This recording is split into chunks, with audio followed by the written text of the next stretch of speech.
एलची और बादशाह का मुकालमा सुनिएगा, बहुत इंपॉर्टेंट है, इससे आपके सवालात पूछे जाएंगे।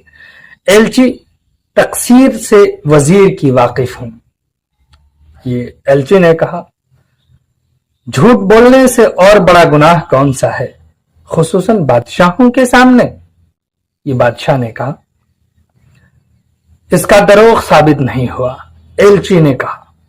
अभी बेगुनाह का कत्ल करना दुरुस्त नहीं।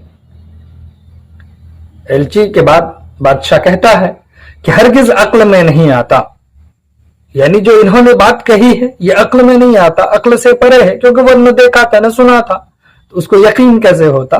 12 दाने लाल के जो वजन में 7-7 मिसकाल की हों, कुत्ते के पट्टे में लगा दे, कोई ऐसा बेखब्त दिमाग का हो सकता है, खब्तुल हवास ऐसा मिल सकता है। ये उसके अक्ल के परे बात थी, इसीलिए वो गुस्सा हो गया था। तो खुदा की कुदरत से ताज्जुब नहीं, शायद के बाशद, कहा कि हो सकता है, ये एलची ने कहा।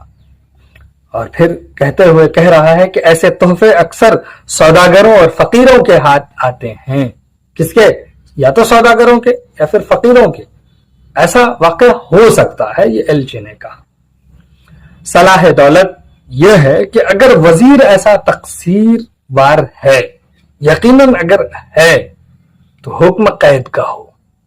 अभी जल्दबाजी में फैसला लेना ठीक नहीं है, कैद का हुक्म कीजिए, इसलिए कि वजीर बादशाहों की अक्ल होते हैं, बादशाहों की अक्ल, ये पॉइंट है।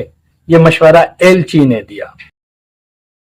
बिलाखिर उसको यानी वजीर को जिंदा में मुक़य्यद कर दिया और 1 साल की मोहलत सुखन रास्त होने की मिली कि ये बात साबित हो जाएगी 1 साल के अंदर अंदर तो बच जाएगा, नहीं तो फिर गर्दन मारी जाएगी।